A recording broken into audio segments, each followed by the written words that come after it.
नमस्कार दोस्तों, मैं हूं आपके साथ हर्ष भारद्वाज। हाथरस हादसे में रोजाना नए नए खुलासे हो रहे हैं। विशेष जांच दल और यूपी पुलिस की जांच के साथ साथ अब न्यायिक आयोग भी मामले की छानबीन कर रहा है और ये पता लगाने की कोशिश कर रहा है कि इस दर्दनाक हादसे का असली जिम्मेदार आखिर कौन है। इस बीच बाबा सूरजपाल के वकील एपी सिंह ने इस हादसे पर बड़ा बयान दे दिया है, जिसने हादसे को एक नया मोड़ दे दिया है। लेकिन सूरजपाल के वकील एपी सिंह पर भी सवाल उठने अब शुरू हो गए हैं।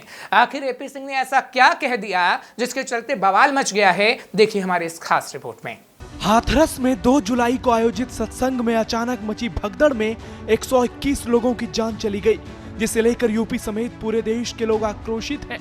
वहीं इस दर्दनाक हादसे को लेकर हर दिन नए नए दावे किए जा रहे हैं और इस बार एक नया और चौंकाने वाला दावा किया है बाबा सूरजपाल के वकील एपी सिंह ने, जो अक्सर अपनी वकालत को लेकर सुर्खियों में रहते हैं। नारायण हरीश सरकार उर्फ भोले बाबा के नाम से प्रसिद्ध सूरजपाल अभी तक सामने नहीं आ रहा है, लेकिन उसके वकील एपी सिंह ने इस घटना के जरिए बाबा के सत्संग को बदनाम करने की साजिश रचने का आरोप लगाया है। जैसे साजिश पूरी प्लान के तहत एकदम तेजी से एकदम भागे और भागने के साथ उन्होंने इस तरह से स्प्रे, जैसे ये स्प्रे होता है, हाथ नीचे करके इस तरह से ऐसे करके स्प्रे ऐसे पूरा स्प्रे करते रहे और भागते रहे और स्प्रे पीछे होता रहा। जो आई विटनेस हैं, जिनकी मां और जो स्वयं भी थे, वो एकदम गिरी। उन्होंने भी बताया कि एकदम जैसे ही सांस ली वैसे ही लगा कि एकदम बस गिर गए। उसके बाद फिर होश आया, तभी होश आया और उसके बाद भगदड़ भी मची, गिरते भी रहे, बेहोश भी होते रहे, कुचलते भी रहे, मरते भी रहे और बेहोश होने के बाद ले जाए गए, क्योंकि एक साथ बेहोश हुए हैं और एक साथ हुआ है सारा काम। सुना आपने सूरजपाल के वकील एपी सिंह के इस नए दावे को। दोस्तों, एपी सिंह का कहना है कि कुछ लोगों द्वारा जहरीली स्प्रे करने की वजह से लोगों को सांस लेने में दिक्कत हुई और सत्संग में भगदड़ मच गई, जिसमें कई लोगों की जान चली गई। जबकि एपी सिंह ने बाबा की चरण रज लेने के दौरान हुई भगदड़ की बात को सिरे से नकार दिया और दावा किया कि 2 जुलाई को हुए दर्दनाक हादसे के पीछे बाबा सूरजपाल के विरोधियों का हाथ है।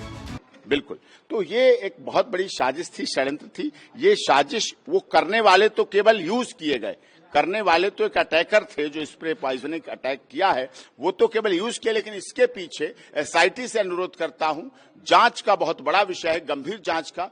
वो लोग कौन हैं जो नारायण साकार हरि को, मानव मंगल मिलन सद्भावना समागम को या सनातन को पूरी तरह से खत्म करने के लिए साजिश रच रहे हैं। एपी सिंह ने इस मामले पर कड़ी कार्रवाई की तो बात की है, लेकिन बाबा सूरजपाल के वकील एपी सिंह का यह दावा तब सामने आया है जब चश्मदीदों ने आरोप लगाया था कि बाबा की चरण रज लेने के कारण ही भगदड़ मची थी, जो 121 लोगों की मौत की वजह बनी थी।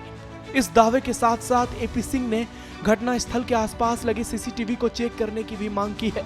साथ ही ये भी कहा है कि जहां सत्संग हो रहा था वहां से कुछ दूरी पर 2 गाड़ियां खड़ी थी, जिसमें जहरीले स्प्रे करने वाले साजिशकर्ता बैठे थे और घटना को अंजाम देने के बाद वो सभी साजिशकर्ता मौके से फरार हो गए।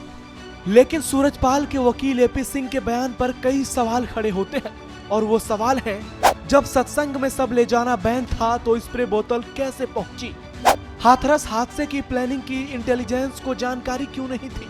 एपी सिंह के दावों में कितना दम? क्यों सहमत नहीं लोग? घटना का सीसीटीवी फुटेज सामने क्यों नहीं आया? भगदड़ को लेकर क्या चश्मदीदों का बयान गलत है? ऐसे कई और सवाल हैं जो एपी सिंह के दावों पर भी गंभीर सवाल उठा रहे हैं और लोगों को भी ये लग रहा है कहीं एपी सिंह इस केस को नया मोड़ देकर बाबा सूरजपाल को बचाने का प्रयास तो नहीं कर रहे हैं, क्योंकि एपी सिंह वही वकील हैं जो अक्सर ऐसे मामले की वकालत करते हैं जिसके खिलाफ देश के लोग होते हैं, चाहे वो निर्भया का मामला हो, सीमा हैदर का केस हो या फिर बाबा सूरजपाल का। हाथरस हादसे में यूपी सरकार द्वारा जांच की गति तेज कर दी गई है और लोगों को ये उम्मीद है कि जल्द ही हादसे की सच्चाई देश के सामने आएगी और सूरजपाल के वकील एपी सिंह के दावे का भी दूध का दूध और पानी का पानी हो जाएगा। ब्यूरो रिपोर्ट, श्रेष्ठ यूपी। फिलहाल ऐसी और खबरों के लिए आप देखते रहिए श्रेष्ठ यूपी। यूपी की हर खबर देखने और उनसे अपडेट रहने के लिए हमारे चैनल श्रेष्ठ यूपी को सब्सक्राइब और लाइक करें। साथ ही बेल आइकन को दबाना ना भूलें, जिससे हमारे हर वीडियो की जानकारी आप तक पहुंचती रहे।